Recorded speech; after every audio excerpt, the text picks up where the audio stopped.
Billionaire, shocked to see his ex as his kidney donor at the hospital, then notices a 7-year-old girl that looks like him. The hospital room door opened and Vienna Reeves stood frozen in the threshold, a patient file clutched against her chest like armor. Her hands trembled as she gripped that manila folder, and Adrian Castellano could see she was fighting every instinct to turn around and walk away. "I need you to understand something," Vienna whispered, her voice cracking with emotion. "I didn't do this for you. I would never do this for you." "Then why?" Adrian managed to ask, his throat tight with shock and something that felt dangerously close to hope. "Because when I saw the recipient file, when I read that a 7-year-old girl was about to lose her father, I thought about what it would be like if Stella needed me and I wasn't there." Stella. The name hit Adrian like a physical blow. Who is Stella? Before Vienna could answer, the door burst open. A little girl with wild, dark curls flew into the room, clutching a handmade card covered in glitter and crayon hearts. She couldn't have been more than 7 years old, wearing a purple jacket that matched the intensity in her eyes. "Mama, I finished the card for you before the surgery, and She stopped mid-sentence, those eyes landing on Adrian. Those amber brown eyes, his eyes, staring at him from a face that was half Vienna's elegant bone structure and half his own Italian features. The girl's head tilted in confusion, and Adrian felt the world tilt with it. Why does that man have my eyes? Vienna's face drained of all color. "Stella, you need to go back to the waiting room. Now." "But Mama." The little girl moved closer to Adrian, studying his face with scientific intensity. "Nobody has eyes like mine. You always said I got them from someone special." Her gaze sharpened. "Is he my father?" The silence that followed could have shattered glass. Adrian couldn't breathe, couldn't think, couldn't process the reality that was rewriting itself in front of him. Vienna was about to give him her kidney, and standing between them was a daughter he never knew existed. A daughter with his eyes in his face and 7 years of life that happened without him. Now, before we tell you how a billionaire ended up begging for forgiveness from a hospital bed while his ex-wife literally cut herself open to save his life, you need to hit that subscribe button. Because this story about pride, betrayal, second chances, and the daughter who changed everything will challenge everything you think you know about success, sacrifice, and whether broken things can ever truly be repaired. This is Secrets of the Rich with Mr. Whitmore. And what you're about to hear proves that the richest man in the world is still a beggar when he's lost the only things that matter. Adrian Castellano was worth $4.7 billion and dying alone. 3 months before that hospital room confrontation, doctors had given him 6 months without a kidney transplant. His rare AB negative blood type made finding a donor nearly impossible. He had more money than he could spend in 3 lifetimes, but he couldn't buy the one thing he needed most: time. And he definitely couldn't buy back the 7 years he'd lost. But to understand how Adrian ended up in that hospital room, staring at the ghost of his past and the daughter he never knew he had, the story needs to rewind 7 years. Back to when Adrian Castellano had everything, or at least thought he did. The penthouse overlooked Manhattan like a throne overlooking a kingdom. 12 rooms that cost more than most people earned in their entire lives. Floor-to-ceiling windows.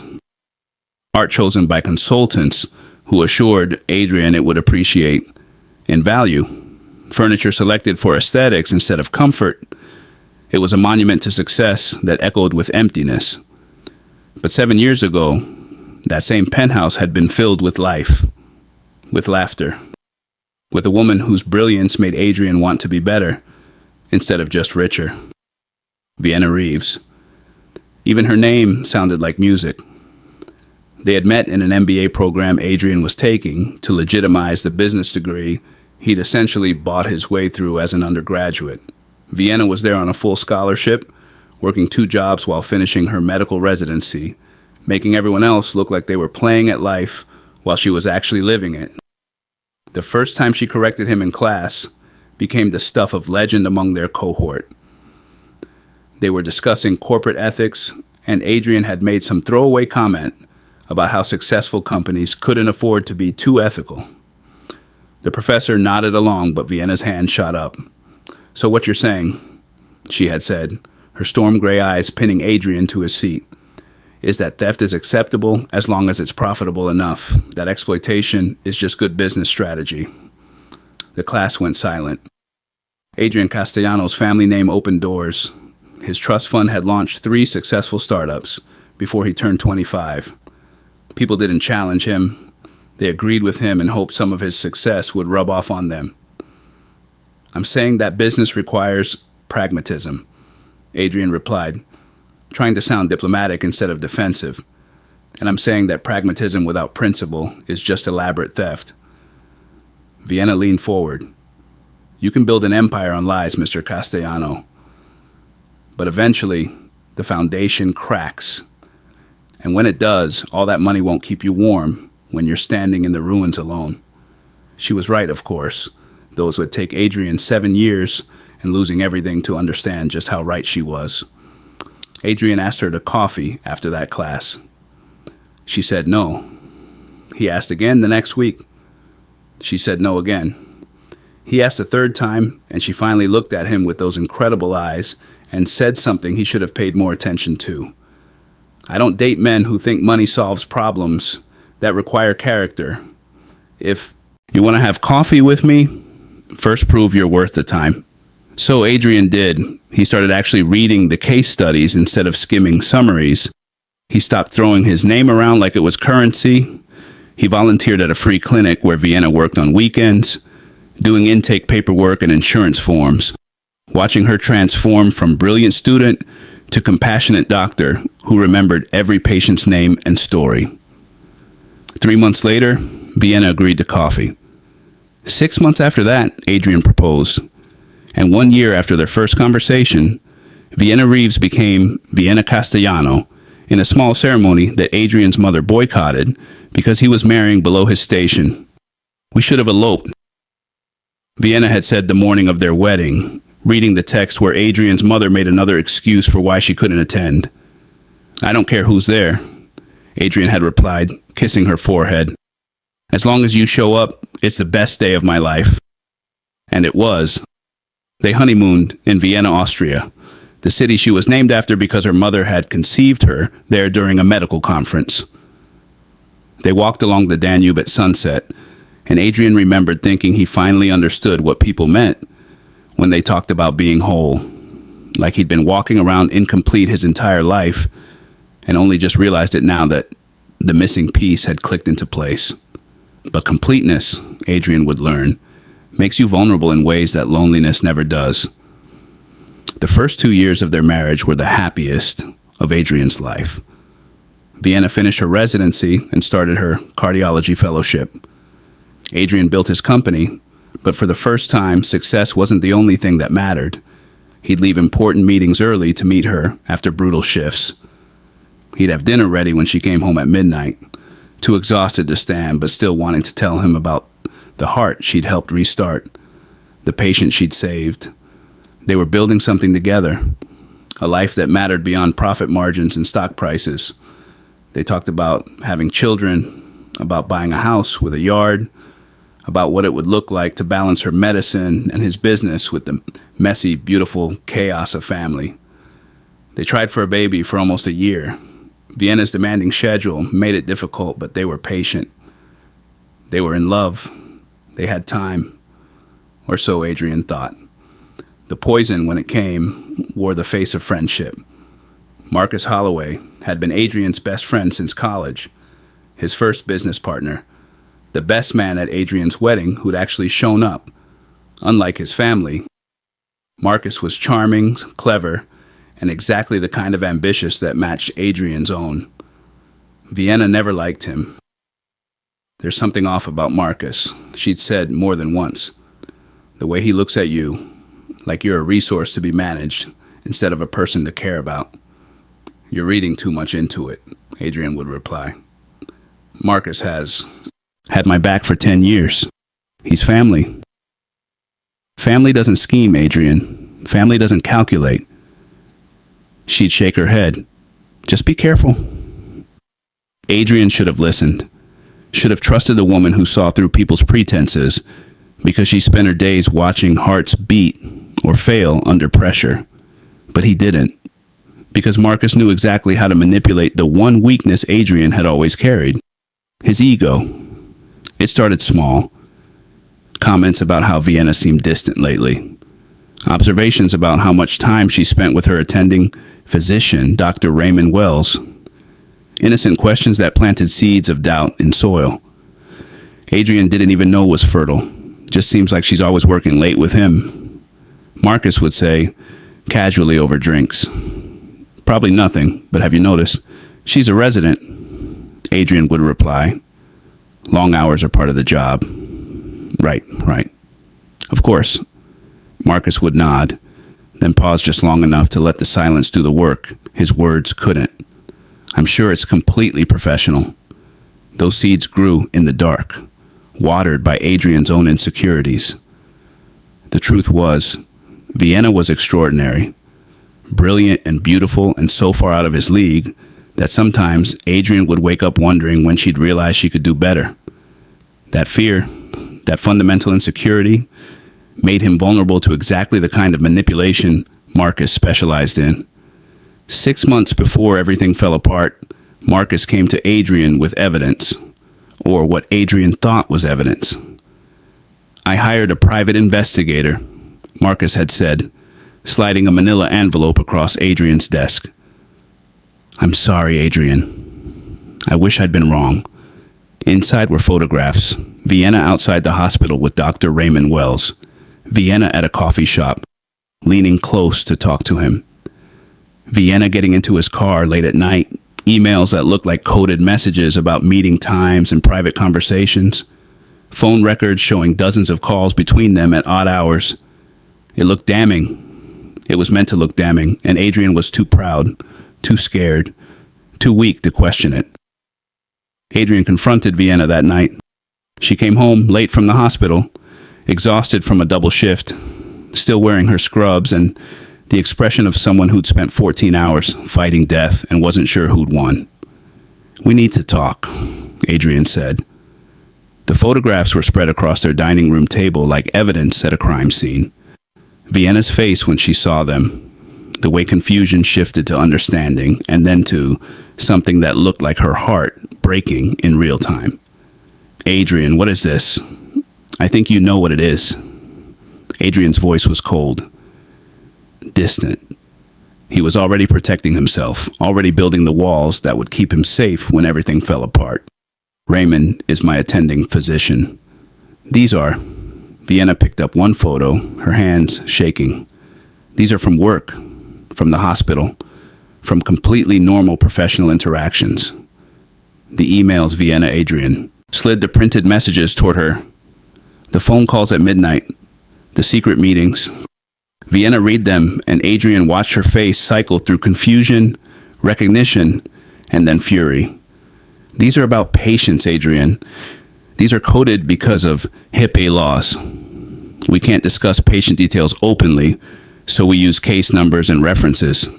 And the midnight calls are because I work night shifts. This is my job. What about getting in his car? He drove me home twice when my car was in the shop. Vienna's voice rose. Are you seriously accusing me of having an affair with a married father of 4 based on photographs of us leaving work? Marcus says. Marcus. Vienna spat the name like poison. Marcus has hated me since the day you introduced us. He's wanted you isolated and dependent on him since college, and you're going to trust him over me. I have evidence, Vienna. You have photographs taken out of context and a best friend who's manipulating you. Vienna moved toward Adrian, desperate now. Please, Adrian. Please look at me and tell me you actually believe I would do this. Look at your wife, the woman who loves you, and tell me you think I'm capable of this. And here was where Adrian failed. The moment that cost him everything. He looked at her, at those storm gray eyes that had never lied to him, at the woman who'd chosen him over easier, better, richer options, at his wife who was begging him to trust her. And Adrian chose wrong. "I can't even look at you right now," Adrian said. Something died in Vienna's eyes. Adrian watched it happen, watched the love and hope extinguish like a candle flame meeting water. "Vienna," Adrian started, but she held up her hand. "No." Her voice was eerily calm now. Flat. Dead. "You made your choice. You chose to believe lies over me. You chose Marcus over your wife. So let me make this very simple for you, Adrian. I'm done. Vienna, please, I want a divorce." She was already moving toward their bedroom. "I want out of this marriage, out of this house, and out of your life. You can have your evidence and your suspicions and your best friend. I'm taking my dignity and leaving." Vienna packed that night while Adrian sat in their living room, that damned envelope of photographs in his hands, certainty and doubt warring in his chest. Part of him wanted to run after her, to apologize, to beg her to stay and help him understand. But his pride kept him frozen in that chair, watching his wife pack up their life and walk away. Vienna left at 3 a.m. Adrian heard the door close, heard her car start, heard the sound of everything that mattered driving away into darkness. He told himself he was right, that he was protecting himself, that a man in his position couldn't afford to be made a fool of. 3 days later, divorce papers arrived via courier. Vienna wasn't asking for anything. No alimony, no division of assets, just her maiden name back and legal confirmation that they were done. Adrian signed them, had his lawyers deliver a check for $2 million anyway, because he told himself he wasn't a monster, that he could be generous even in divorce. The check came back 3 days later, torn into pieces, with a note in Vienna's handwriting. "I don't want your money.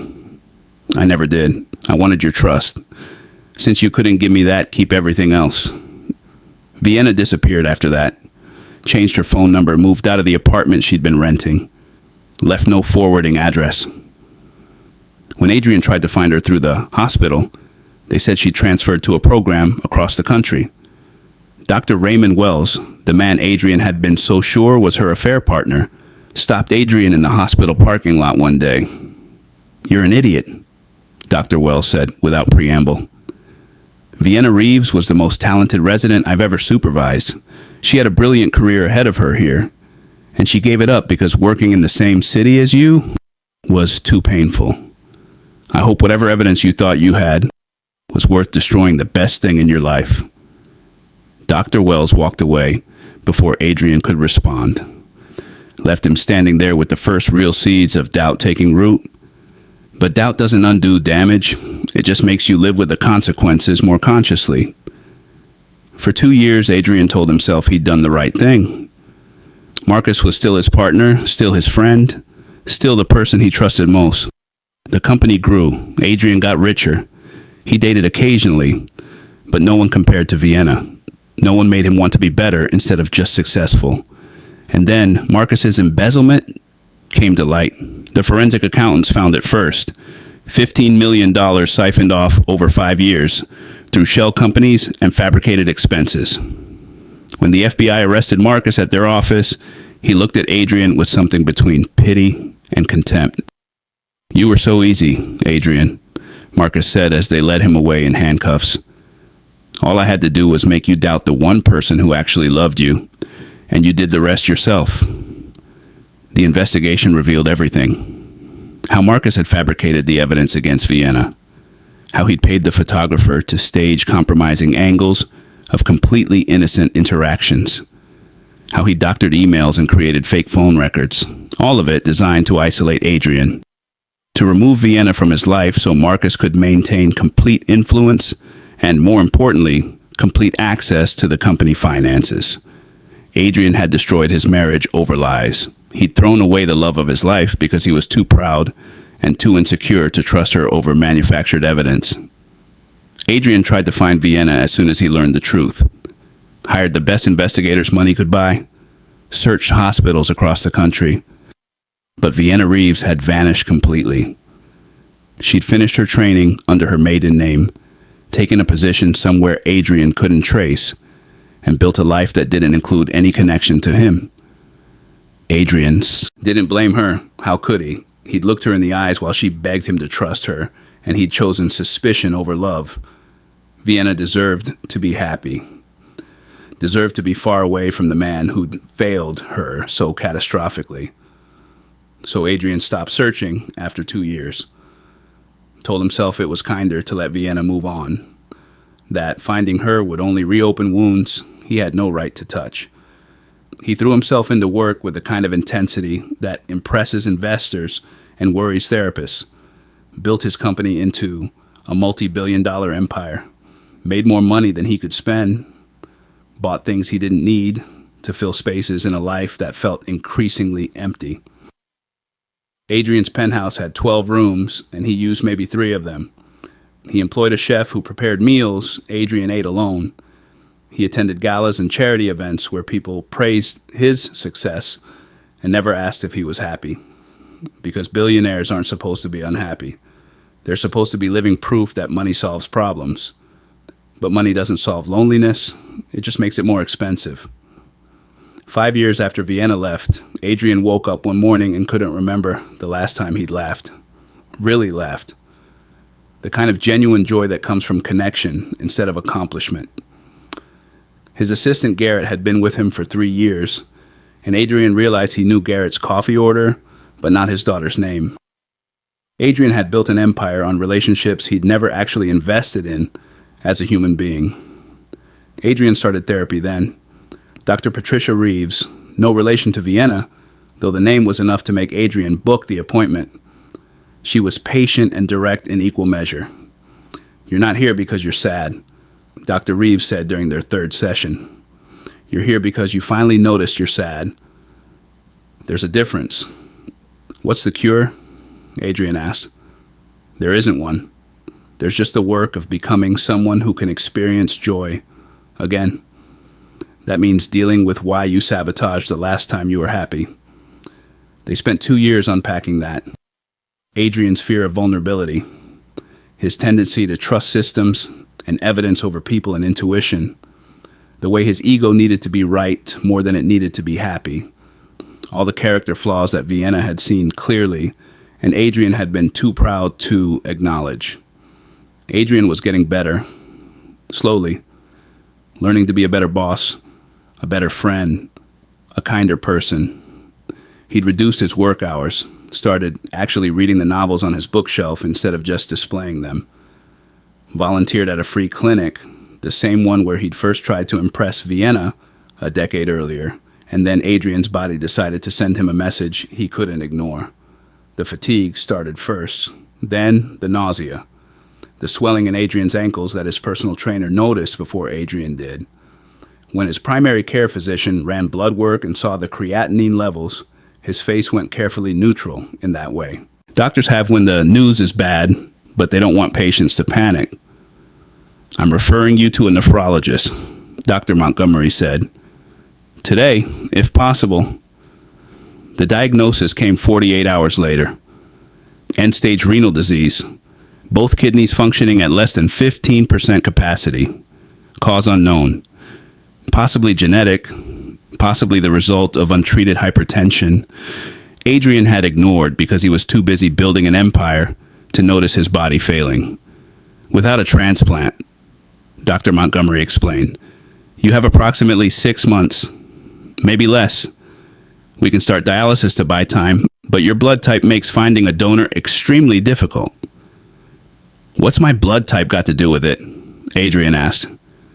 "You're AB negative, less than 1% of the population. That's a very small donor pool, and the waiting list for deceased donors with your type is..." Dr. Montgomery paused. "Long. How long?" 2 to 3 years. "If you're lucky." "I don't have 2 to 3 years. No." Dr. Montgomery's face was kind but honest. "You don't. Your best option is finding a living donor. Family member, ideally. Someone who'd be willing to donate 1 kidney. I have no family."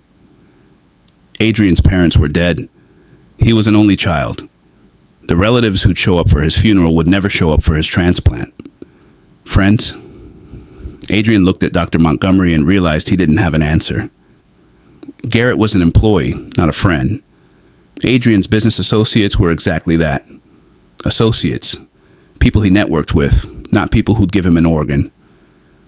I'll figure something out, Adrian said. But weeks turned into months. The transplant list added Adrian's name to thousands of others.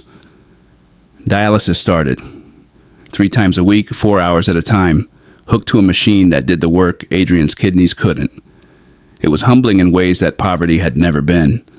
All of Adrian's money couldn't make his blood clean itself, couldn't make his body function the way bodies were supposed to.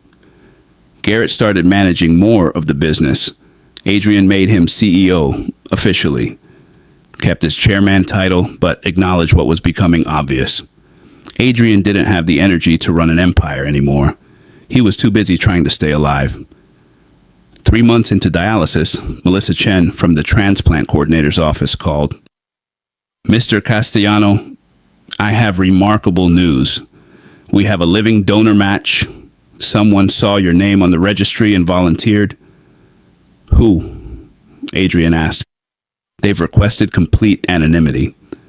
It's their right as a donor, but they're a perfect match. They've passed all the medical screenings, and they're ready to move forward immediately.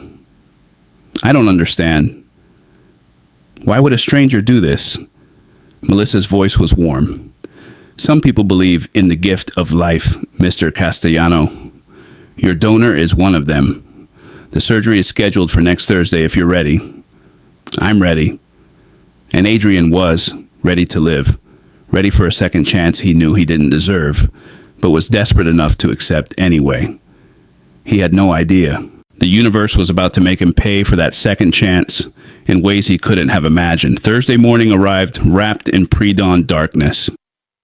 Adrian checked into Mercy General at 5 a.m., went through the admission process with Garrett hovering anxiously, answering questions he'd already answered a dozen times. Yes, he understood the risks. Yes, he'd arranged for post-operative care. Yes, he had someone to drive him home in 6 weeks when he was recovered. They prepped Adrian for surgery with efficient professionalism. Hospital gown, IV port, vitals check. The anesthesiologist introduced herself. The surgical team reviewed the procedure. Everything was routine, sterile, normal. And then the door opened and Vienna Reeves walked into Adrian's pre-op room. Time stopped. Adrian's brain literally couldn't process what his eyes were seeing.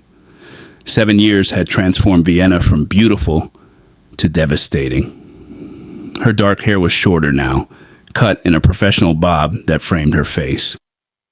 She wore minimal makeup, but didn't need it. She'd always had that effortless elegance that made other women jealous and Adrian grateful. He'd somehow convinced her to marry him. But it was her eyes that destroyed Adrian. Those storm gray eyes that used to look at him with love now stared at him with carefully controlled shock that quickly hardened into professional detachment. Vienna. Her name fell from Adrian's lips exactly the way it had at the beginning of this story. Like a prayer, like a confession, like an apology that was 7 years too late and a lifetime insufficient. Mr. Castellano. Vienna's voice was ice-wrapped in silk. Professional, distant, the voice of a stranger. I'm Dr. Reeves, your donor coordinator. I'll be managing your post-operative care and monitoring your donor's recovery. Donor coordinator, not the donor. The relief that flooded through Adrian was immediately replaced by confusion and desperate hope. You work here. For 3 years. Vienna consulted her tablet, not meeting Adrian's eyes. Your surgery is scheduled for 7 a.m. The donor is being prepped in the adjacent OR. Do you have any questions about the procedure? Adrian had 1,000 questions. None of them about kidneys. Where have you been? Did you ever think about me? Do you hate me as much as I hate myself? Can you ever forgive me for being too stupid and proud to trust you? No questions.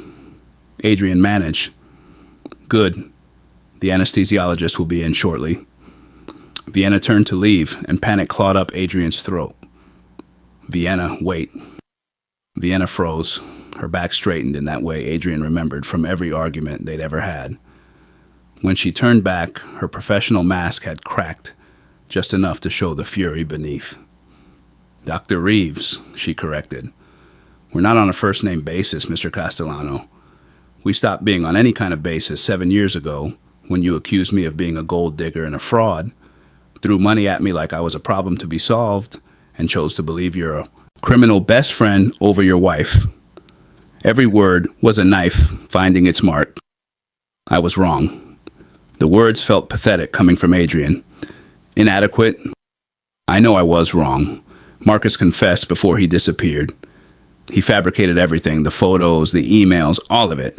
I've been searching for you for 4 years, trying to find you, trying to apologize. I don't care. Vienna's voice was flat. Dead.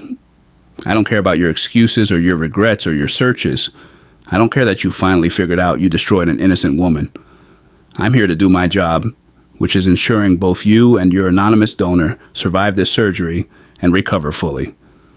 That's the extent of our relationship. Understood. Before Adrian could respond, before he could find words that might penetrate the ice Vienna had built around herself, a commotion in the hallway shattered the moment. A child's voice, bright and insistent, echoed down the corridor. But Auntie Mel said I could say goodbye before the surgery. I promise I'll be quick. Vienna's entire body went rigid. The color drained from her face so fast Adrian thought she might faint. She spun toward the door, her professional composure shattering. You need to leave, Vienna said to Adrian, already moving. Now. But it was too late. The door swung open and a little girl burst through it like a small hurricane, all wild dark curls and unstoppable energy. She couldn't have been more than 7, wearing jeans and a purple sweater, clutching a handmade card, covered in so much glitter, it left a trail on the floor.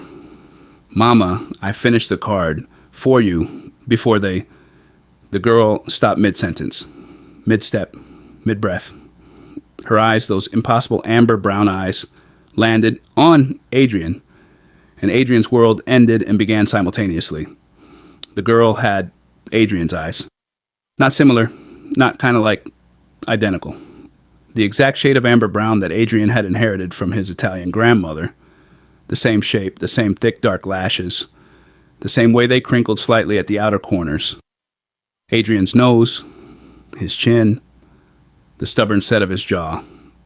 Adrian's daughter was staring at him, and every cell in his body knew it, even as his brain struggled to process the impossibility. Stella. Vienna's voice cracked with panic and desperation. You're supposed to be with Aunt Mel in the waiting room. I wanted to give you this before you. Stella stopped talking. She was staring at Adrian with focused intensity that made his chest feel like it was caving in. Her head tilted to the side in a gesture Adrian had done his entire life. A gesture his grandmother used to tease him about. Why does that man have my eyes? The silence that followed could have shattered every window in the hospital. Adrian couldn't breathe. Couldn't move. Couldn't do anything except stare at this child who was impossible and perfect, and his. Stella, go back to the waiting room. Vienna moved between them like a shield. Now. We'll talk about this later. But nobody has eyes like mine. Mama. Stella's voice was small but certain. Scientific. Observant. You always said I got them from someone special. Someone who wasn't here. Her gaze sharpened and Adrian saw Vienna's intelligence looking out from his eyes. Is he my father? Vienna made a sound like something breaking. Adrian felt his own heart doing the same thing. Math was happening in his head. Terrible, impossible, devastating math. 7 years old, which meant conceived right around the time of their divorce, that last night. That horrible, angry, desperate last night when accusations had turned to fury, had turned to the kind of passion that feels like goodbye, because it is goodbye. Vienna had been pregnant when she left. She had walked away carrying Adrian's child, and he'd never known, never suspected. had spent 7 years building a fortune while his daughter grew up without him, without knowing he existed, without a father because Adrian had been too proud and too stupid to trust the woman he loved. Stella, please. Vienna's voice broke completely. Go with Aunt Mel. I'll explain everything later, I promise. The girl looked between them, her brilliant mind clearly working through the pieces. Adrian could see her solving the puzzle.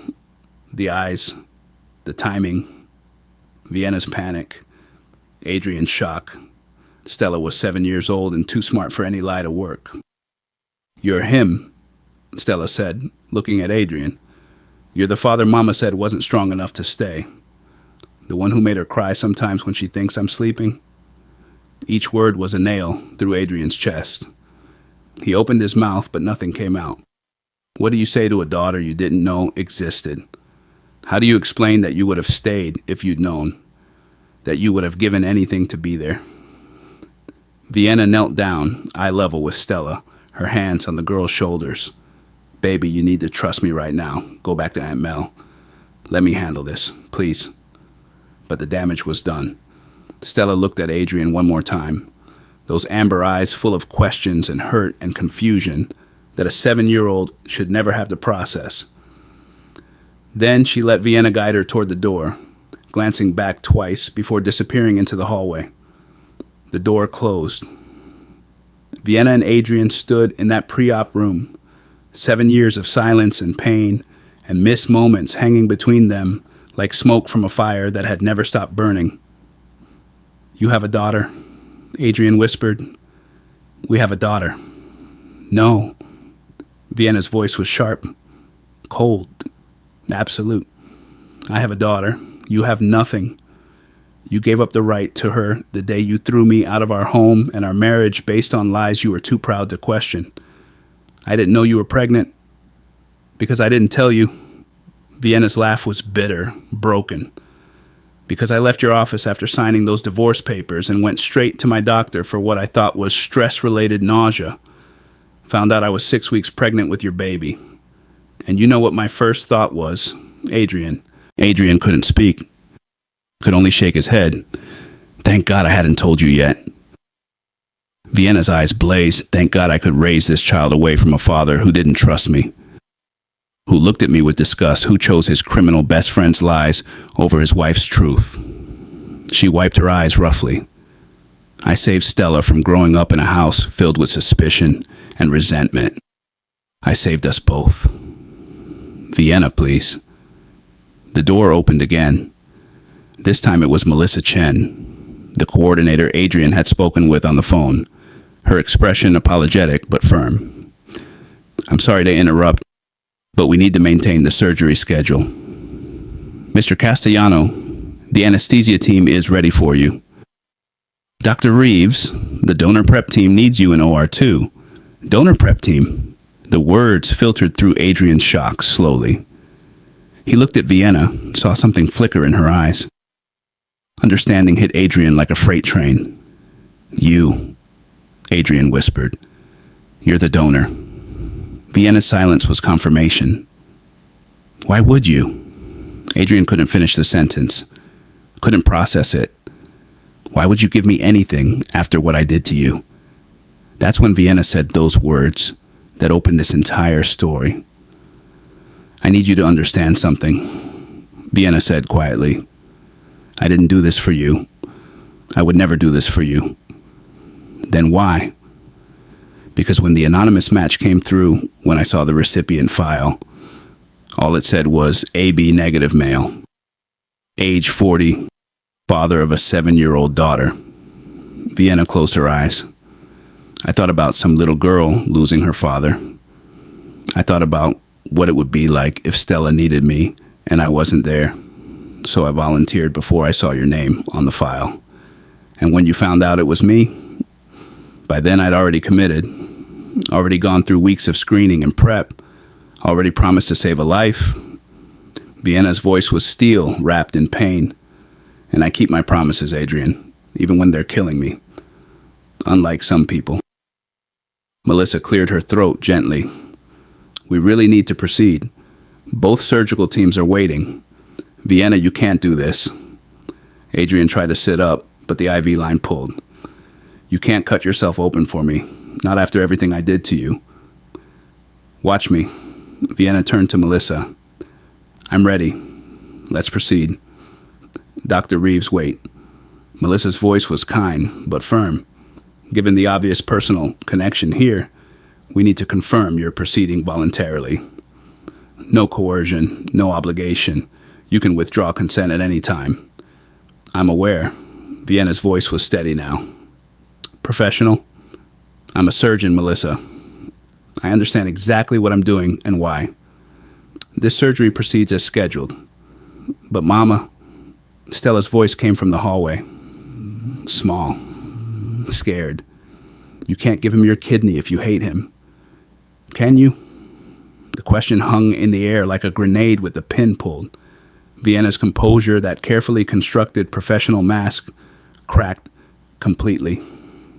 She moved to the door where Stella stood with Melissa's assistant, tears streaming down the little girl's face. Come here, baby.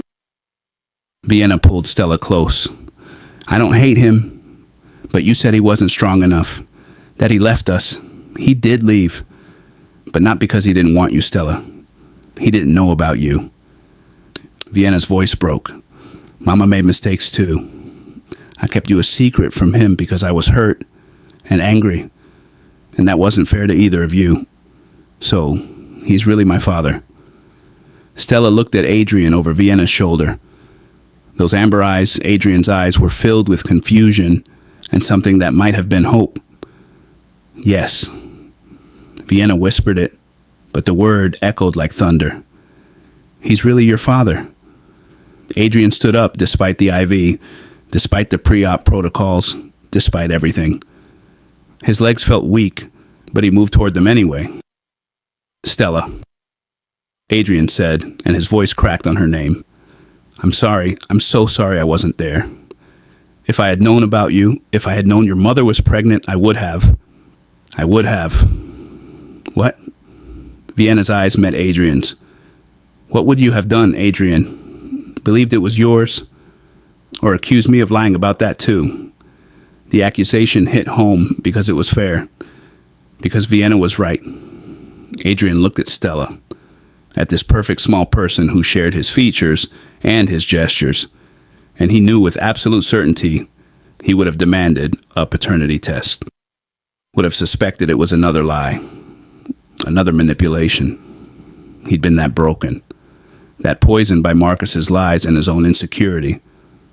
I don't know, Adrian admitted. The old me, the man I was 7 years ago, he probably would have doubted you, would have needed proof, would have failed you again. And I hate that.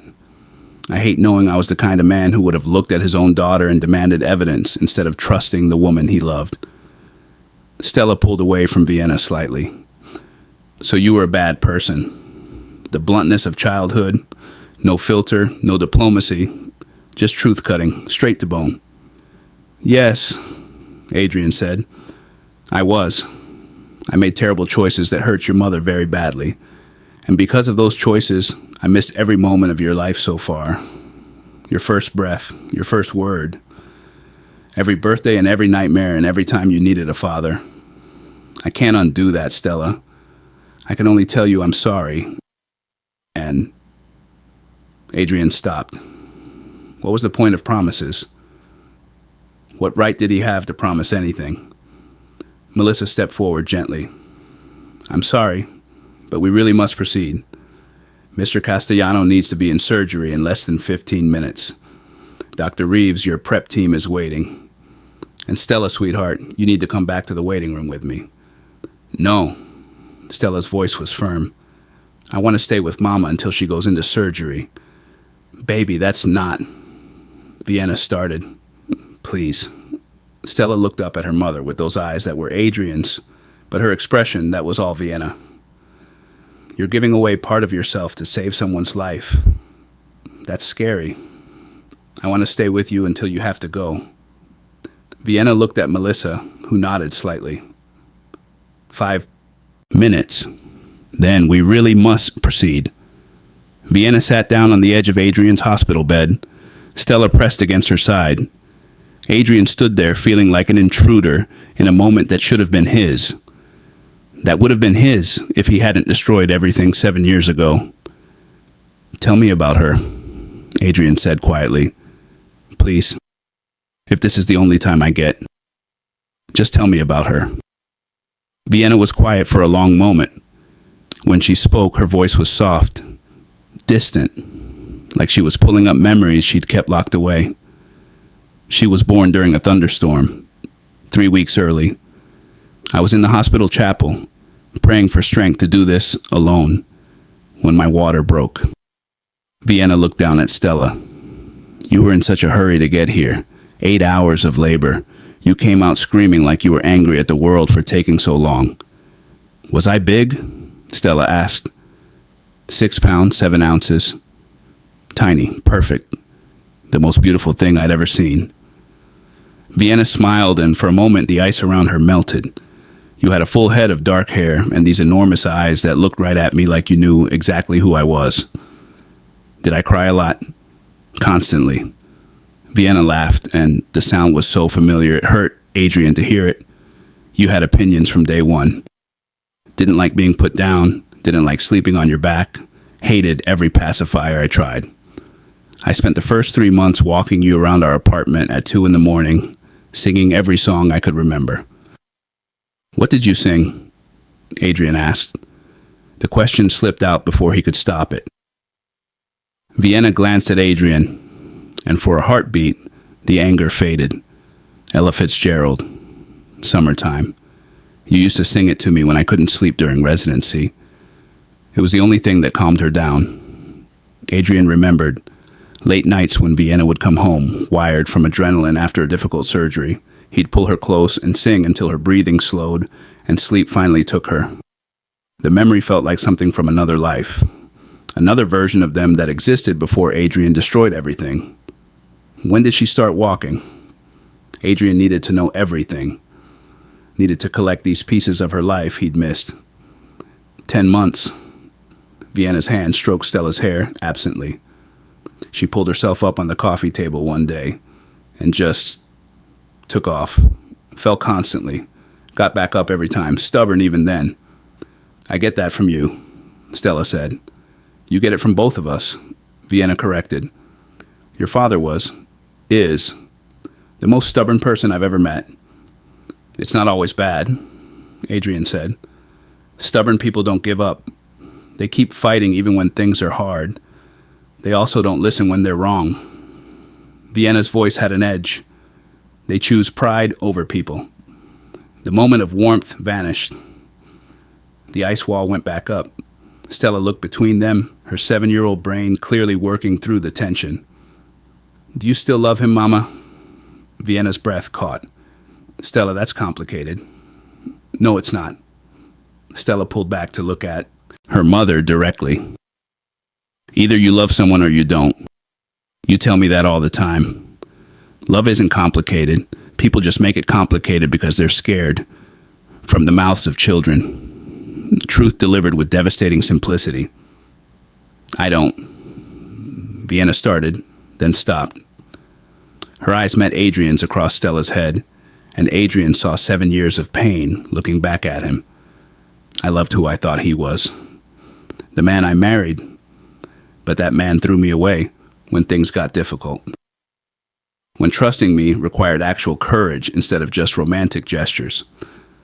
I'm not that man anymore." The words came from somewhere desperate and honest in Adrian. "Vienna, I've spent 7 years becoming someone different. Someone who learned. I went to therapy. I changed how I do business. I've been trying to be the man you thought you married. People don't change that fundamentally, Adrian." "Yes, they do." Adrian knelt down so he was eye level with both of them. "When the foundation cracks, you either collapse or rebuild stronger. I collapsed completely. Lost my marriage, lost my best friend, found out I'd been manipulated and had destroyed an innocent woman. I had a choice. Stay broken or do the work to heal. I chose to heal. Words are easy." Vienna's voice was quiet, You were always good with words. Then don't listen to my words. Look at my actions. Adrian stepped back, gestured to the hospital room, to everything that had led to this moment. I'm here because I spent years ignoring my health, driving myself into the ground with work because I was too guilty to slow down and feel anything. I'm dying because I destroyed the only real thing in my life and tried to fill the void with success that meant nothing. Does that sound like a man who moved on easily? Melissa appeared in the doorway. I'm sorry. We're out of time. Mr. Castellano, your anesthesia team is here. Dr. Reeves, OR2 is ready for you. Vienna stood, holding Stella close one more time. I love you, Flower. I'll see you when I wake up. Okay. Mama, are you scared? A little. But being brave doesn't mean not being scared. It means doing the right thing even when you're terrified. Giving him your kidney is the right thing. Saving a life is always the right thing, even when it's complicated. Stella turned to look at Adrian, and he braced himself for anger, for rejection, for the hatred a child should feel toward an absent father. Instead, Stella took 3 steps toward Adrian and held out her small hand. Thank you for making my mama. Stella said it with perfect childhood logic. And for giving me these eyes. They're my favorite thing about me. Adrian took her hand, and something in his chest that had been frozen for 7 years finally cracked open. They're my favorite thing about you, too, Adrian managed. I'm sorry I wasn't there, Stella. I'm so sorry. You can be here now. Stella squeezed Adrian's hand. If you don't die from the surgery. I won't die, Adrian promised. Don't make promises you can't control. Vienna's voice was sharp. She moved to Stella, gently extracting her hand from Adrian's. Come on, baby, let's get you back to Aunt Mel. Wait. Adrian stood up, pulling the IV stand with him. Vienna, after the surgery. After we've recovered, can I see her again? See you both. Vienna looked at Adrian for a long moment. Her hand was pressed protectively on Stella's shoulder. Adrian could see the war happening behind her eyes. The desire to protect her daughter versus the acknowledgement that Adrian had a right to know his child, that Stella might want to know him. We'll talk about it when we're not both about to undergo major surgery, Vienna finally said. If we both survive this, if the recovery goes well, then maybe. Maybe we can discuss supervised visits. It was more than Adrian deserved and less than he wanted, but he nodded. Thank you. Don't thank me yet. Vienna's eyes were hard. You'll have to earn every moment with her, Adrian. Prove you've actually changed. Show up consistently. Put her needs before your convenience. Be the father she deserves, not the husband I remember. I will. Adrian's voice was steady, despite the emotions threatening to overwhelm him. I'll prove it. Whatever it takes, however long. I'll show you I'm different. We'll see. Vienna turned to leave, but Stella broke free one more time and ran back to Adrian. Hey, father. Stella said the word tentatively. Testing it. Does that sound weird? Can I call you that? You can call me anything you want. Adrian's voice broke. Father. Dad. Adrian. Whatever feels right to you. I'll think about it. Stella smiled, and it was like watching the sun come out from behind clouds. Then she was gone, Vienna guiding her out of the room with one last unreadable look in Adrian's direction. The anesthesia team came in immediately. Efficient, professional. Explaining what would happen. The IV medications. The countdown. The breathing tube. Adrian barely heard them. His mind was stuck on amber eyes and wild curls and 7 years of moments he could never get back. They wheeled Adrian toward the operating room. The ceiling tiles passed overhead in a rhythm that should have been soothing, but just made everything feel surreal. Somewhere in this hospital, Vienna was being prepped too. The woman Adrian had destroyed was about to cut herself open to save his life. And the daughter he'd never known existed was waiting in a room somewhere, probably asking Melissa 1,000 questions about surgery and kidneys, and whether her parents hated each other. The OR was exactly what you'd expect. Bright lights, sterile equipment, a team of people in scrubs and masks who'd done this procedure hundreds of times.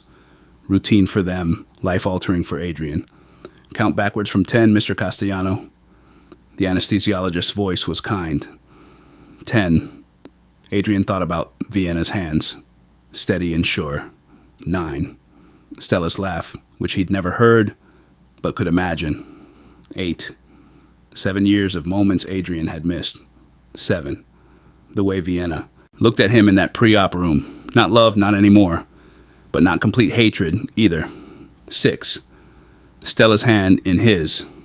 So small, so trusting. And I'm 5. The last time Adrian had told Vienna he loved her.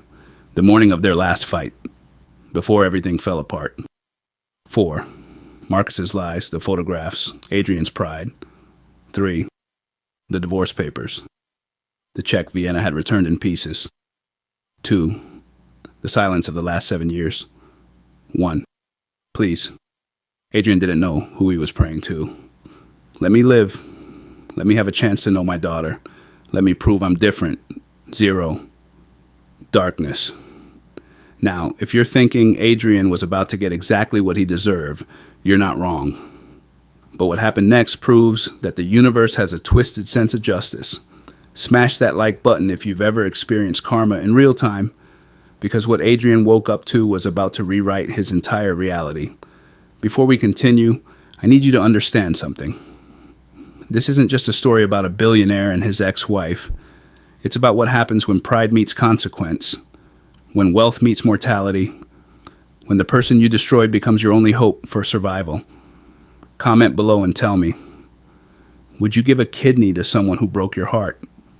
Because Vienna's answer to that question is about to teach Adrian the most expensive lesson of his life.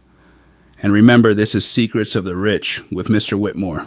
Subscribe now, because the second half of this story will restore your faith that broken things can be repaired, if you're willing to do the work. Adrian woke up to beeping. Steady. Rhythmic.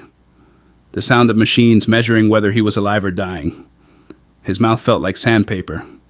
His throat ached from the breathing tube. His side felt like someone had carved him open, which of course someone had. Welcome back, Mr. Castellano. A nurse whose name tag read Gloria smiled down at him. The surgery was successful. Your new kidney is functioning well. You're going to be just fine. Fine. Such a small word for a life fundamentally altered. Adrian's first coherent thought wasn't about his health. It was about Vienna, the donor. Adrian's voice came out as a croak, recovering well in the post-op wing. Per their request, no contact or information sharing during the hospital stay. There, as if Vienna was a stranger instead of his ex-wife who'd just given him a piece of herself to keep him alive. How long was I out? About 6 hours total. Surgery took 4. You've been in recovery for 2. Gloria checked his vitals. Your numbers are stable. Pain level, 7 out of 10. Adrian shifted slightly and immediately regretted it. How is? He caught himself. How is the donor? Really? Gloria's expression softened. Between you and me.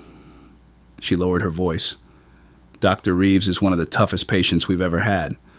Refused strong pain medication because she wanted to stay alert. Demanded to see her daughter the moment she was conscious enough to talk. She's in pain, but she's stable. The surgery went perfectly on her end, too. Relief flooded through Adrian so intensely he felt lightheaded. She's okay. She's okay. Gloria adjusted his IV line. You've got a good donor, Mr. Castellano. Someone really cared about keeping you alive. I know. Adrian closed his eyes. God, I know. The first day post-op was a blur of pain management and vital sign monitoring. Garrett came by with flowers and worried expressions, updating Adrian on business matters he couldn't bring himself to care about. The board wants to know when you'll be back, Garrett said, scrolling through his tablet. Tell them I'm taking a leave of absence. Garrett looked up, surprised. Sir, I have a daughter, Garrett. A 7-year-old daughter I didn't know existed until yesterday. And the woman I loved, still love, just gave me a kidney and wants nothing to do with me. So, no, the Hong Kong deal can wait. The quarterly projections can wait. Everything can wait.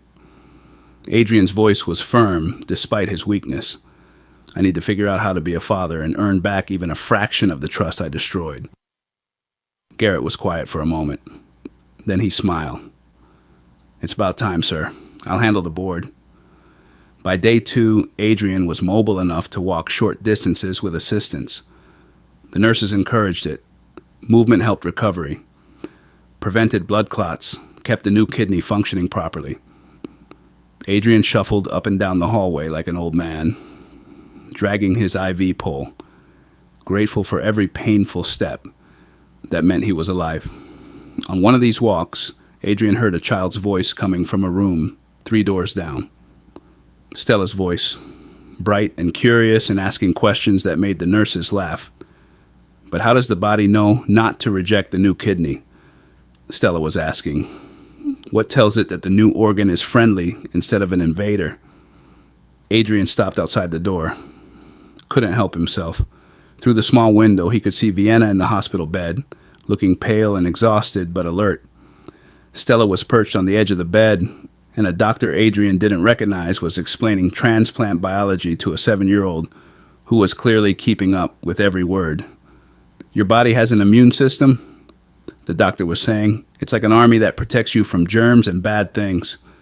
But sometimes the army thinks a new kidney is a bad thing, even when it's trying to help. So we give the recipient medicine that tells the army to stand down, to let the new kidney do its job.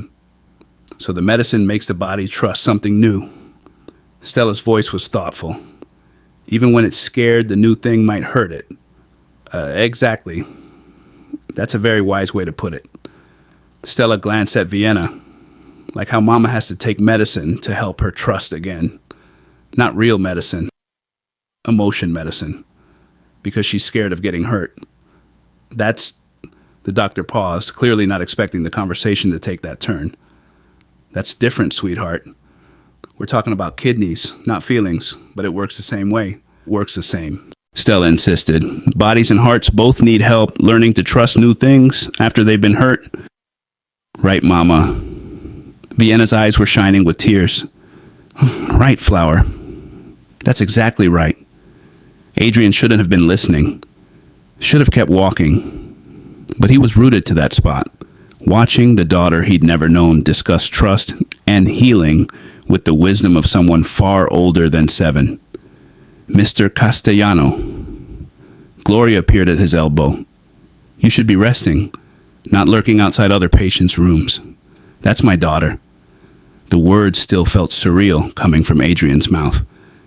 And the woman who donated her kidney to me. Gloria's expression softened. I know.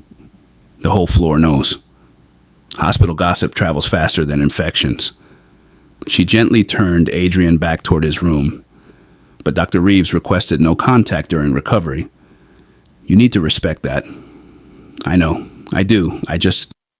Adrian let himself be guided away. I wanted to see her, them, make sure they're okay. They're okay. Gloria helped Adrian back into bed, and you need to focus on your own recovery. The best way to honor what Dr. Reeves did for you is to take care of the gift she gave you. She didn't give it to me, Adrian said, lying back down with a wince. She gave it to some anonymous father. When she found out it was me, she went through with it anyway, because she's a better person than I'll ever be. Then spend your recovery becoming someone worthy of that gift. Gloria adjusted his pillows. Stop lurking outside her room and start figuring out how to be the man she needed you to be 7 years ago. Gloria was right. Of course she was right.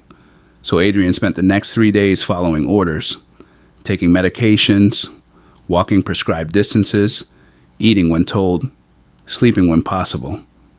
Garrett brought Adrian's laptop, but he barely opened it. For the first time in his adult life, work felt irrelevant. Instead, Adrian researched child development for 7-year-olds. What did they need from parents?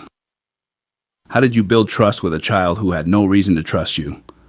Co-parenting after divorce. Supervised visitation protocols. Adrian read articles written by family therapists and court mediators, watched videos about being a non-custodial father, took notes like he was studying for the most important exam of his life, because he was. On day 4, Dr. Montgomery came by for a post-op check. The kidney is functioning beautifully, he said, reviewing Adrian's charts. Creatinine levels are normalizing. Blood pressure is stable. You're healing ahead of schedule, Mr. Castellano. Whatever motivated you to take this seriously, keep doing it. I'm motivated by a 7-year-old who deserves a healthy father. Adrian said, "How's the donor doing?" Dr. Montgomery's expression became carefully neutral. "I can't discuss another patient's medical information with you. I know, I need to know she's okay."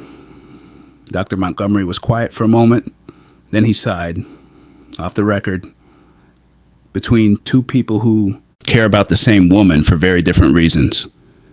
Dr. Reeves is recovering well.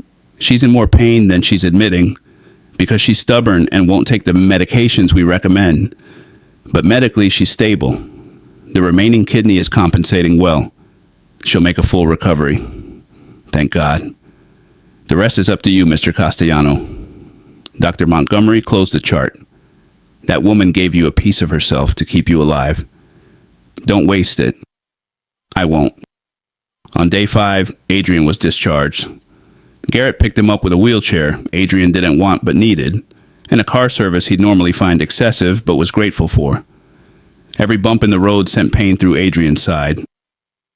The new kidney was working, but his body was still figuring out this new normal. They were pulling out of the hospital parking lot when Adrian saw them, Vienna and Stella leaving through the main entrance. Vienna moved carefully, one hand pressed to her side. Stella hovered close, carrying her mother's bag and looking worried in a way children shouldn't have to look. "Stop the car," Adrian said. "Sir, you need to get home and rest." Garrett replied, "Stop the car. Now." The driver pulled over.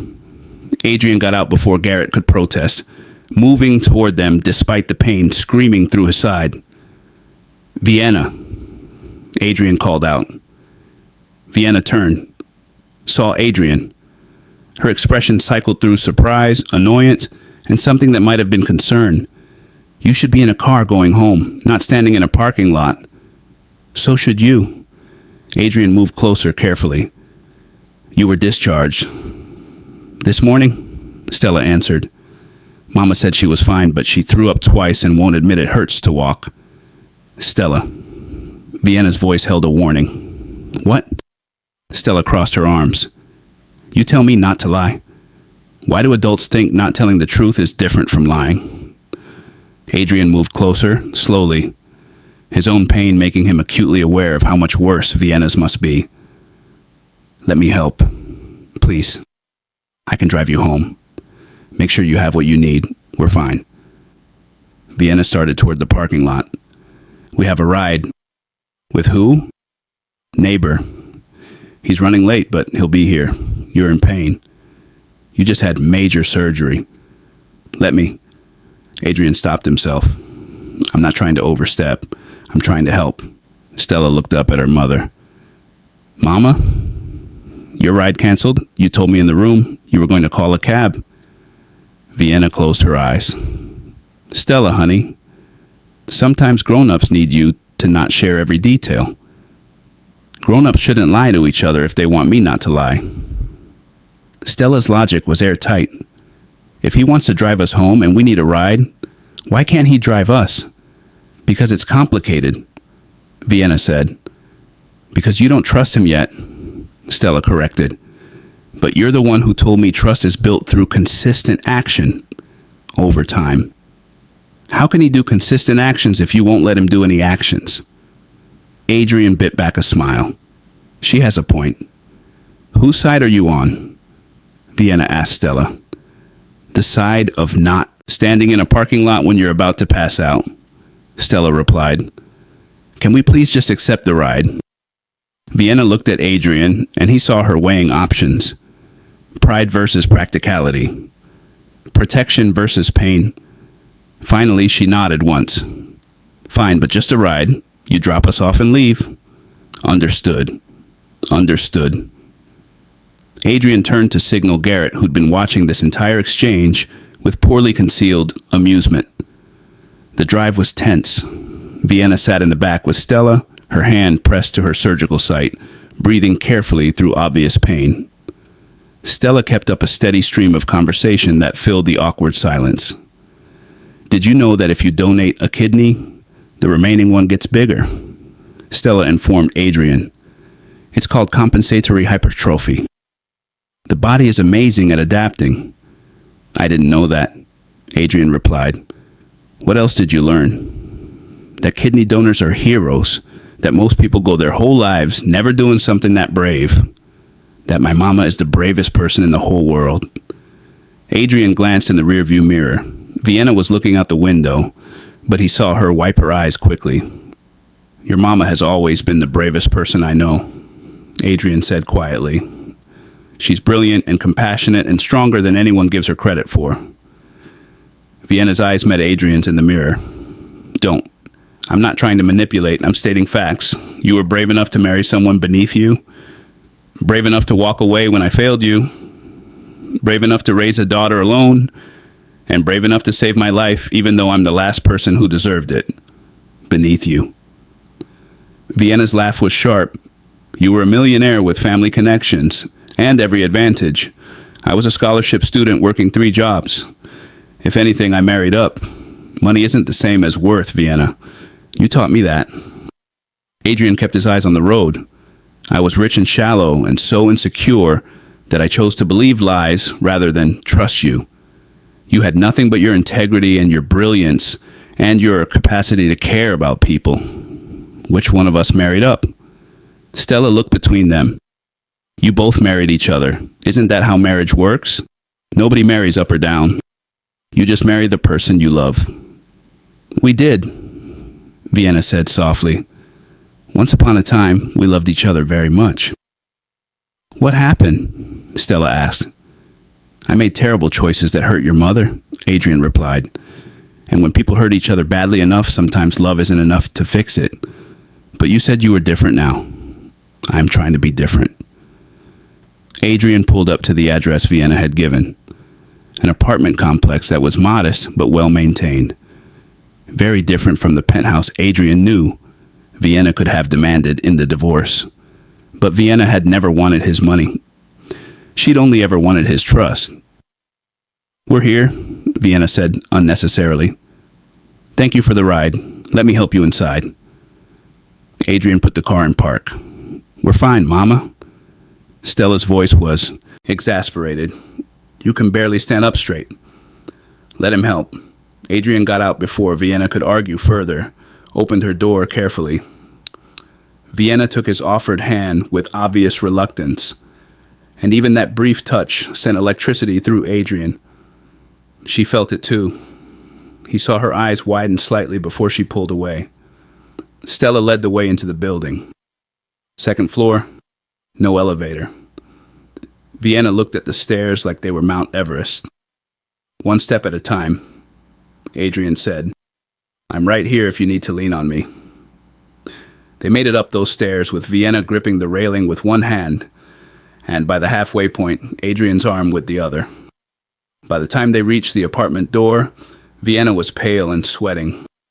Keys are in my bag, Vienna told Stella. The apartment when they entered was nothing like the home they'd shared.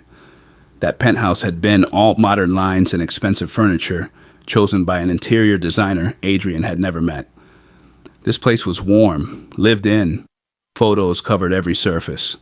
Stella growing up in frozen moments Adrian had missed. First birthday, first day of school, Halloween costumes and Christmas mornings and beach vacations taken without him. Adrian helped Vienna to the couch. She sank down with a small sound of pain that made his chest ache. When did you last take pain medication? Adrian asked. This morning. Mama. Stella appeared with a prescription bottle. The label says every 4 hours. It's been 8. I don't like how they make me feel, Vienna protested. Fuzzy. Out of control. They make you feel not in horrible pain. Adrian took the bottle from Stella, shook out the prescribed dose. Take them, please. For a moment, Adrian thought Vienna would argue. Then she took the pills with the water Stella brought, swallowing them down with a grimace. Thank you for the help, Vienna said, and it was clearly a dismissal. We'll be fine now. Stella flopped down beside her mother.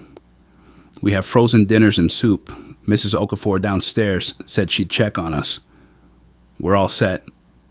I should go, Adrian said, even though leaving felt like tearing off a limb.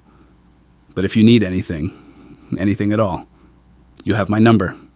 I deleted it 7 years ago. Then take it again. Adrian pulled out one of his business cards, wrote his personal cell on the back, for emergencies, or if Stella needs something, or if... He stopped. Just take it, please. Vienna looked at the card like it might bite her. Then she tucked it under a magazine on the coffee table. Non-committal, but not a complete rejection. Adrian moved toward the door, but Stella's voice stopped him. Will I see you again? The question Adrian had been terrified to ask. He looked at Vienna, who was staring at her daughter with an expression he couldn't read. That's up to your mother, Adrian said carefully. Stella turned to Vienna. Can I see him again, Mama? Please. I have so many questions. And he seems nice. And he has my eyes. Vienna closed her eyes. Stella, this is complicated. You keep saying that. But I'm 7 and I can handle complicated. Stella's voice took on that stubborn quality Adrian recognized from his own childhood. I deserve to know my father if I want to. Don't I? Yes. Vienna's voice was barely a whisper. Yes, you do. So can he visit? Can we have dinner or go to the park or something? Like normal families do. We're not a normal family, Flower. But we could be abnormal together. Stella's logic was perfect. Lots of kids have divorced parents who still both love them. Why can't I? Vienna looked at Adrian, and he saw the war in her eyes, the desire to protect Stella from potential disappointment, battling with the acknowledgement that Adrian had a right to know his daughter, that Stella deserved to know her father. One visit, Vienna finally said, supervised, in a public place. Next weekend if you're both recovered enough. We'll see how it goes, thank you. The words felt inadequate to Adrian. Vienna, thank you. Don't thank me yet. Vienna's eyes were hard. You'll have to earn every moment with her, Adrian. Show up when you say you will. Keep promises. Put her needs first. Be consistent. Because if you disappoint her, if you let her down the way you... She stopped. Just don't. I won't, I promise. Don't make promises you might not keep, Stella said seriously. Just do your best and tell the truth about it. That's what Mama taught me. Then I'll do my best. Adrian looked at his daughter, this miracle he'd never expected. And I'll always tell you the truth, even when it's hard. Especially when it's hard. Okay. Stella smiled and the world felt a little less broken. Bye, Father. I'm still deciding what to call you. Take your time. Whatever feels right. Adrian left before he could overstay the fragile welcome. Got back in the car where Garrett was pretending he hadn't been listening to everything through the partially open window. Well, Garrett said as they pulled away. That went better than expected. She agreed to one supervised visit. Adrian leaned his head back, exhausted from the pain and the emotion. It's not forgiveness. It's not reconciliation. It's barely tolerance, but it's a chance. More than you had yesterday. More than I deserve. The drive back to Adrian's penthouse felt longer than usual. When they arrived, Garrett helped him inside, got him settled, made sure he had medications and food and everything he'd need. I'm taking a leave of absence, Adrian told Garrett. Minimum 6 months. Maybe longer. You're CEO. You don't need me micromanaging. Sir, the board can deal with it or find a new chairman. Adrian was firm. I'm done, Garrett. Done putting business before everything else that matters. I have a daughter who doesn't know me and an ex-wife who has every reason to hate me. I need time to figure out how to be the person they deserve. Garrett smiled. I'll handle it. You just focus on getting that second chance right. After Garrett left, Adrian walked through his penthouse with new eyes. 12 rooms that felt hollow. Art on the walls he'd bought because advisors said it would appreciate in value. Furniture chosen for aesthetics instead of comfort. It was a monument to success that meant nothing. Adrian pulled out his phone and called his real estate agent. I need to sell this place, Adrian said when she answered. Find me something smaller, family-friendly, near good schools, a place with a yard where a 7-year-old could play. Mr. Castellano, the market right now. I don't care about the market. I need a home, not an investment. Can you do that? She could. Of course she could. Money still solves some problems. Adrian spent the next week in recovery, following doctor's orders with religious devotion, physical therapy, medications on schedule, diet restrictions, everything by the book. Because he'd meant what he'd said to Stella, he was doing his best. And his best now included taking care of the gift Vienna had given him. The gift of life, the gift of time, the gift of a second chance Adrian absolutely could not afford to waste. On day 6, Adrian's phone rang. Unknown number. He answered anyway. Adrian. It's Vienna. Adrian's heart stopped. Is everything okay? Are you all right? It's Stella. We're fine. Vienna sounded tired. I'm calling because Stella has been asking about you nonstop. When are you visiting? What do you like? Do you play games? She's driving me slightly insane. Adrian smiled. She's curious. She's relentless. Just like... Vienna stopped. Just like both of us. Adrian finished. She got the good qualities from you and the stubborn ones from me. She got stubbornness from both of us. A pause. How are you recovering? Better every day, following every order, taking it seriously. Good. Another pause, longer this time. I'm calling because next Saturday is still a week away, and I thought, if you're up for it, maybe we could move the visit up. Tomorrow, Riverside Park, 2 p.m. Tomorrow. Stella needs this, Vienna said quickly. Not me. I'm doing this for Stella. I know, I understand. I'll be there, I promise. Don't be late. First impressions matter. I won't be. Vienna. Thank you. Vienna hung up without responding, but she called. She moved the visit up. It was progress. Small. Fragile. But real. Adrian spent the next 24 hours preparing like he was going into battle. Research on what 7-year-olds like to talk about. Lists of questions to ask. Things to avoid saying. He bought a chess set because Stella had mentioned liking games. Then he returned it because Vienna said no gifts. He changed clothes 4 times before settling on jeans and a sweater. Casual, approachable, not trying too hard. Adrian arrived at Riverside Park 45 minutes early. Found the bench Vienna had specified. Sat down and tried not to look like his entire future depended on the next few hours. Which it absolutely did. At 1:55, Adrian saw them. Vienna walking slowly, still recovering. Stella holding her hand, but practically vibrating with energy. His daughter was wearing a purple jacket and kept looking up at Vienna, asking questions Adrian was too far away to hear. When Stella spotted Adrian, she stopped, stared, then said something to Vienna, who knelt down and had what looked like a serious conversation, asking if Stella was sure she wanted to do this, giving her an out. Adrian's heart pounded, then Stella nodded. They walked toward Adrian. He stood up, hands shaking, trying to project a calm he absolutely did not feel. Hello, Stella, Adrian said when they reached him. I'm Adrian. You're... Your father. I know who you are.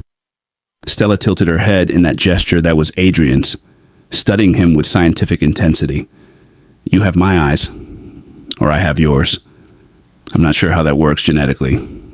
You definitely have mine, Adrian replied, along with my stubborn streak, apparently. Stella's face lit up. That's what Mama says, too. Vienna stood a few feet away, arms crossed protectively. The walls were up, but she was here. That counted for something. Can I ask you questions? Stella said. Anything you want. Adrian gestured to the bench. For the next hour, Stella peppered Adrian with questions. Science questions. Personal questions. Questions about his childhood and his business and what he liked to read. She was brilliant and funny and kind. Asking about his recovery with genuine concern, explaining her own interests with infectious enthusiasm. Do you like astronomy? Stella asked. I love space. Stars and planets and how the universe is infinite. I love astronomy too, Adrian said. What's your favorite planet? Saturn, because it has rings and moons, and it's different from all the others. What's yours? Mars, because it's the planet we're trying to reach. It represents possibility. Stella grinned. That's a good answer. Vienna watched from the bench, maintaining her protective distance, but not intervening. Adrian saw her expression shift occasionally. Surprised when he knew the answer to an obscure question. Something that might have been approval, when he admitted he didn't know something instead of pretending. Wariness never quite leaving, but softening slightly at the edges. Tell me about school, Adrian said. What's your favorite subject? Science, obviously. Stella leaned forward. But I also like reading. We're reading this book about a girl who solves mysteries. She's really smart and doesn't let anyone tell her she can't do things because she's young. That sounds like someone else I know. Adrian glanced at Vienna, who looked away. Mama reads to me every night, even when she's tired from work. Stella's voice was full of pride. She does all the character voices. It's really funny. Your mother is a woman of many talents. When Vienna finally said it was time to go, Stella surprised Adrian by asking for a hug. Is that okay? Stella looked at Vienna. Can I hug him? If you want to, Vienna said carefully. It's your choice. Stella wrapped her small arms around Adrian, and he felt 7 years of grief and regret and a desperate love crash through him like a wave. He hugged her back gently, terrified of holding too tight, of scaring her, of doing anything that might make her pull away.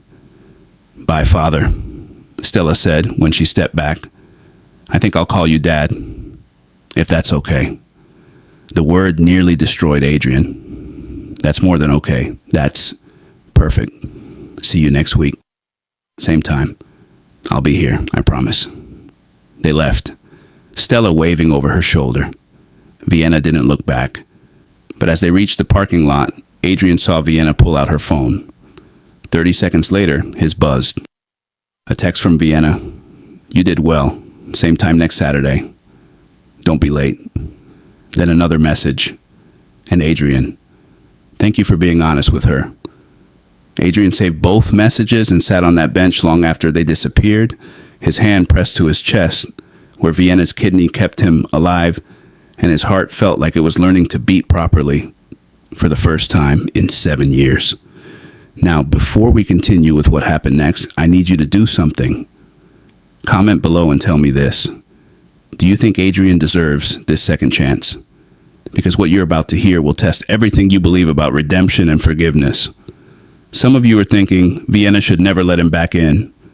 That trust once broken stays broken forever. Others believe people can change. That 7 years of growth means something.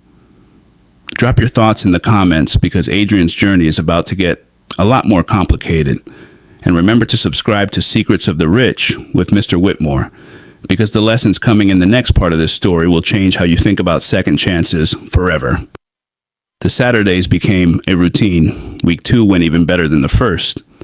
Week 3, Stella ran to Adrian the moment she saw him, chattering about her week before he could even say hello. By week 4, Vienna started sitting closer instead of maintaining that protective distance. Not close, but closer. Adrian learned his daughter through these careful encounters. Stella loved dinosaurs but hated spiders, could recite the periodic table but struggled with spelling, wanted to be a doctor like her mother because, as she said, doctors get to fix broken things and make people better. That last one hit Adrian harder than he expected. On week 5, Stella asked a question that changed everything. "Tell me about when you and Mama first met." Adrian looked at Vienna, who'd been scrolling through her phone. She looked up, her expression unreadable. "We met in school," Adrian said carefully. "Your mother was the smartest person in the class. She made me want to be better. Mama says you used to sing to her." Stella leaned against Adrian's shoulder, a gesture so casual and trusting it made his throat tight. "I did," Vienna said quietly. He had a terrible voice, but it was sweet. It wasn't that bad. Adrian protested it was pretty bad. But Vienna smiled slightly. A real smile, small but genuine. Stella looked between them. "Do you think you could ever be friends again?" The question hung in the air. Adrian waited for Vienna to answer. To shut it down. To remind Stella that some broken things stayed broken. "Maybe," Vienna said instead. "Someday. If your father keeps showing up the way he has been." It wasn't a declaration of forgiveness, but it wasn't a wall either. It was a door, cracked open just slightly. By week 6, Adrian's new house was ready. He'd bought a modest place in a good school district, 3 bedrooms instead of 12. A yard with a swing set he'd installed himself. A purple bedroom with glow-in-the-dark stars on the ceiling, ready for the daughter who might never stay there but deserved the space anyway.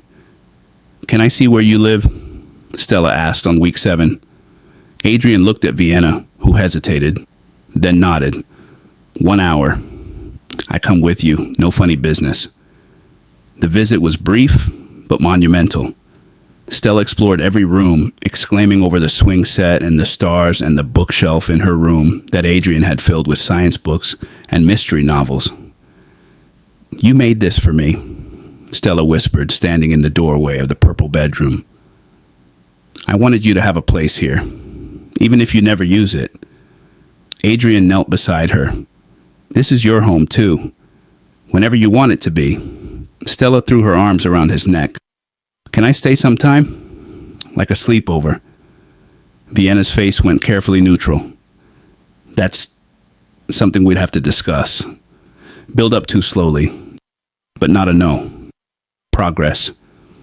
On week 8, Vienna arrived looking exhausted, paler than usual.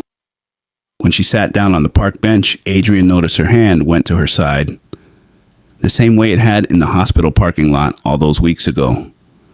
"Are you okay?" Adrian asked. "Fine. Just a long week. Mama's been working double shifts," Stella said, throwing a frisbee for Adrian to catch. "She says we need the extra money for my college fund, even though college is like 11 years away." "Vienna." Adrian caught the frisbee, tossed it back to Stella, then moved to sit beside Vienna. "You shouldn't be working that hard this soon after surgery." "I'm fine." But Vienna's voice lacked conviction. "You're not fine. You look like you're about to pass out." "I'm just tired." Vienna started to stand, then swayed slightly. Adrian caught her arm. "When did you last eat?" "This morning, maybe yesterday." This pattern continued.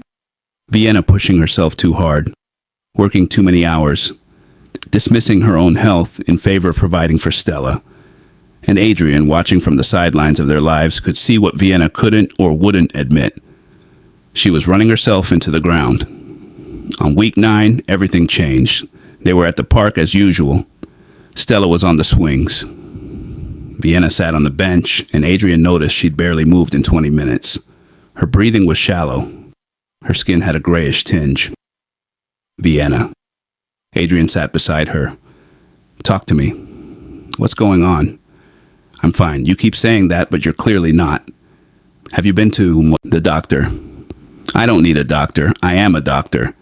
then you know better than anyone that you need to take care of yourself. Before Vienna could respond, her phone rang. She answered, and Adrian watched her face go carefully blank. That doctor voice coming out. "I understand," Vienna said. "Yes, I'll come in Monday for more tests." "Thank you, Dr. Patel." She hung up, sat very still, staring at nothing. "What did Dr. Patel say?" Adrian asked quietly. "Nothing. Just routine follow-up." "Vienna, don't lie to me, please." Her composure cracked slightly. "Potential complication from the donation. They're not sure yet. More tests on Monday." Terror seized Adrian's chest. "What kind of complication?" "The remaining kidney is showing some strain. Could be nothing." "Could be." Vienna stopped, shook her head. "I don't want to worry, Stella. Let me help. Please. Medical bills, specialists, anything. I don't need your money, Adrian. I'm not offering money. I'm offering support." Adrian kept his voice gentle. "You gave me a kidney to save my life. Let me help you now." Vienna looked at him, and for the first time since the hospital, her walls completely dropped. Adrian saw fear there, raw and real. Before she could respond, Stella came running over. "Mama, can we get ice cream?" Vienna wiped her eyes quickly. "Of course, Flower, they got ice cream." Sat at a picnic table, Stella chattering about her latest science project, while Vienna picked at her cone, clearly not tasting it. Adrian watched them both, his mind racing. That night, Adrian couldn't sleep. By morning, he'd made a decision that would either save everything or destroy the fragile trust he'd built. The next Monday, Adrian showed up at Vienna's apartment at 9 in the morning. He knew she had the day off for her medical appointment. He'd come prepared. Vienna answered the door in pajamas, clearly about to get ready. Her expression cycled from shock to fury. "What are you doing here?" "I'm driving you to your appointment." "I don't need you to." "I know, but I'm doing it anyway." Adrian's voice was firm. "You can argue with me and waste energy, or you can accept help from someone who cares about you. You don't get to care about me." Vienna's voice broke. "You lost that right. Maybe. Probably. But I care about Stella, and she needs her mother healthy. So I'm driving you to this appointment, and you're going to let me, because you're too tired and too scared to fight right now." It was a gamble. Vienna could slam the door in his face, could call him every name he deserved. Instead, she sagged against the doorframe. "I'm terrified," Vienna whispered. "What if the kidney is failing? What if I need dialysis? What if Stella loses me? Because I was stupid enough to give you a piece of myself. You weren't stupid. You were brave." Adrian stepped closer. "And whatever happens, you won't face it alone. Not anymore." Vienna looked at him for a long moment. Then she nodded. "Give me 10 minutes to get ready." The drive to the hospital was quiet. Vienna stared. Out the window, her hands clasped tightly in her lap. Adrian wanted to reach over, to take her hand, to offer physical comfort. But he didn't have that right yet. Maybe never would. At the hospital, Adrian waited in the lobby while Vienna had her tests. 4 hours that felt like 40. He paced. He sat. He prayed to a God he wasn't sure he believed in. When Vienna finally emerged, she looked shell-shocked. "What did they say?" Adrian stood immediately. "The kidney is fine." Vienna's voice was flat. "The strain was temporary. Just needed to adjust my medications. I'm going to be okay. Thank God." Relief flooded through Adrian so intensely he had to sit down. Vienna sat beside him. "Why are you here, Adrian?" "Really? Is it guilt? Is it obligation because I saved your life?" "It's because I love you." The words came out before Adrian could stop them. "I never stopped loving you. And I know I don't deserve forgiveness. I know I destroyed what we had.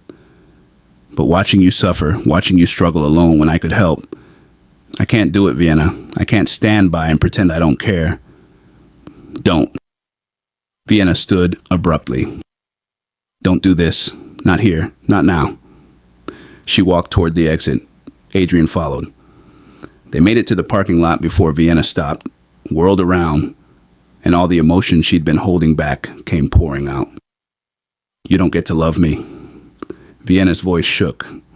You don't get to show up and play hero after everything you did. After you threw me away like I was nothing. I know. After you chose lies over me. And after you made me feel like I was crazy for expecting you to trust me. I know, I was wrong. About everything. Being wrong isn't enough, Adrian. Vienna was crying now. You broke me. Do you understand that? You didn't just end our marriage. You shattered my ability to trust anyone. To believe in love. To think I was worthy of being believed. I'm so sorry. Adrian's own tears fell. I'm so goddamn sorry, Vienna. Sorry doesn't give me back 7 years. It doesn't give Stella back the father she should have had. It doesn't undo the nights I spent crying and wondering what was wrong with me, that my own husband couldn't trust me. There's nothing wrong with you. Everything wrong was me. My insecurity. My pride. My weakness. Then why? Vienna's voice broke completely. Why are you here? What do you want from me? Nothing. Adrian stepped closer. I want nothing from you except the chance to keep being Stella's father, to keep showing up, to keep proving I've changed. I don't expect you to forgive me. I don't expect us to be anything to each other except parents who care about the same amazing little girl. And if I can't do that, Vienna whispered, if I can't separate you as Stella's father from you as the man who destroyed me, then I'll accept whatever boundaries you need. But please don't shut me out of her life because of what I did to us. They stood in that parking lot, 7 years of pain hanging between them. Then Vienna wiped her face and made a decision. Stella's been asking if you can come to dinner, she said quietly. At our place. Nothing fancy, just pizza and homework help. I'd love that. Tuesday, 6 p.m. Don't be late. And Adrian, this is for Stella. Not for us. I understand. But as Vienna walked to her car, she turned back one more time. Thank you. For today. For driving me. For just thank you. It wasn't forgiveness, but it was acknowledgement. It was a tiny step toward something that might, someday, resemble healing. The Tuesday dinner became a weekly ritual, then twice weekly. Adrian would arrive with groceries he'd pretend he bought by accident, would help Stella with homework that Vienna was too tired to manage, would clean up while Vienna rested, her body still recovering from a surgery that saved Adrian's life. They were building something new, not a marriage, not a romance, but a partnership centered on the little girl who needed them both.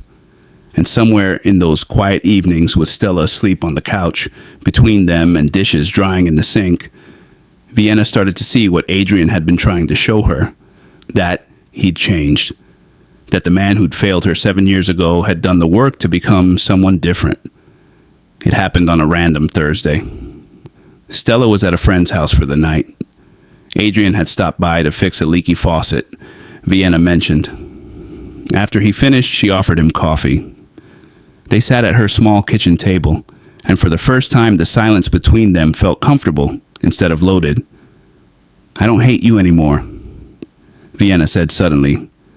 I thought I would forever, but I don't. Adrian looked up from his coffee. What changed? You did. She met his eyes. The old Adrian would have thrown money at the faucet problem, would have hired someone instead of learning to fix it himself, would have bought Stella expensive gifts instead of learning what she actually wanted. You show up differently now. I had to lose everything to learn how.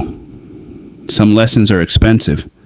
This one cost me everything that mattered. Adrian paused.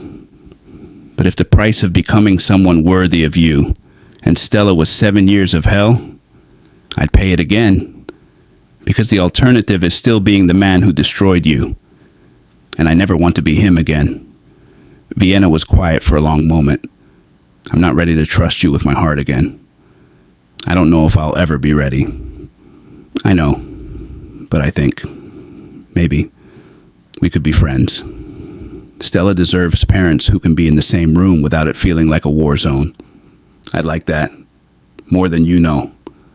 It wasn't a declaration of love. It wasn't a reconciliation. But it was a door opening. And that was more than Adrian had any right to expect. 3 months became 6. Supervised visits became casual co-parenting. Vienna's walls stayed up, but windows open. Small moments of warmth breaking through the ice. Adrian noticed things. How Vienna still took her coffee, black with too much sugar. How she rubbed her left temple when stresses.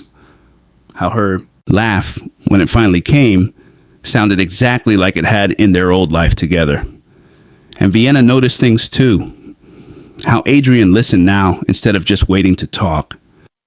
How he asked Stella about her day and actually cared about the details. How he'd become the kind of father who showed up to school, plays and science fairs, sitting in the back and cheering louder than anyone else. They were healing, separately and together, building something new from the wreckage of what they'd been. And then, on an ordinary Wednesday evening, everything shifted again. Adrian had stopped by with groceries. Vienna was making dinner. Stella was at the table doing homework. It was domestic and comfortable and almost perfect. Then Adrian's phone rang. Unknown number, he answered. Mr. Castellano. A voice he didn't recognize. This is Memorial Hospital. We have you listed as an emergency contact for Vienna Reeves. She's right here, Adrian said, confused. I'm calling about a patient who just arrived. 7-year-old female. Stella Cooper Lavender. She was in a car accident. The world stopped. Adrian looked at Stella sitting at the table, coloring, looked at Vienna, chopping vegetables. They were both here. Both safe. I think you have the wrong. Adrian started. Then he heard it. Crying in the background that sounded like Stella. Wait. That's not possible. She's right. Adrian turned. The chair was empty. When had Stella left the table? Vienna's face went white. Where's Stella? Continued in next section due to length. They found out later what had happened. Stella had snuck out to grab her backpack from Vienna's car, had been crossing the street when a driver ran a stop sign. The impact threw her 10 feet. The next hours were a blur of waiting rooms and doctors and terrible possibilities. Vienna held Adrian's hand so tightly he lost feeling in his fingers. Neither of them let go. Stella had a concussion, a broken arm, road rash that would scar, but she was alive, awake, asking for her parents, both of them. When they finally got to see her, Stella looked so small in that hospital bed, bandaged and bruised, but smiling weakly when they rushed in. You came together. Stella's voice was soft. Both of you, like a real family. We are a real family, Flower. Vienna smoothed Stella's hair back. Just a different kind. I love you both. Stella reached for their hands. And I don't care if you don't love each other anymore. As long as you both love me. Always. Adrian and Vienna said it simultaneously. And in that moment, looking at their daughter who'd survived something that could have destroyed them all over again, something shifted. Vienna's hand in Adrian's didn't let go when the crisis passed. They sat together through the night, watching Stella sleep, two parents united by love for the child they created. When morning came, Vienna turned to Adrian. I'm glad you were there. I'll always be there. For both of you, however you'll let me. Vienna studied his face for a long moment. Then she did something she hadn't done in 7 years. She leaned her head on his shoulder. It wasn't romance, it wasn't forgiveness, but it was trust. Small and fragile and more precious than anything Adrian had ever received. They stayed like that, watching their daughter breathe, knowing that some things really could be repaired if you were patient enough, humble enough, willing to do the work. It would be months before Vienna could say she forgave him. Years before she could think about loving him again. But in that hospital room, with Stella sleeping peacefully between them, They both knew this was the beginning of something new. Not the relationship they'd lost, but something earned through pain and patience and the slow, difficult work of rebuilding trust one day at a time. And that, in the end, was worth more than the easy love they'd started with. Because this time, it was built on a foundation that couldn't be shaken by lies or manipulation or fear. This time, they knew what they were fighting for, and they knew what they'd lose if they failed. So let me tell you what Mr. Whitmore has learned from Adrian and Vienna's story. Because this isn't just about a billionaire and his ex-wife. This is about every one of us who's made mistakes we can't undo, who've broken things we desperately want to repair, who wonder if second chances are real or just fairy tales we tell ourselves. First lesson: trust is the only currency that matters in relationships.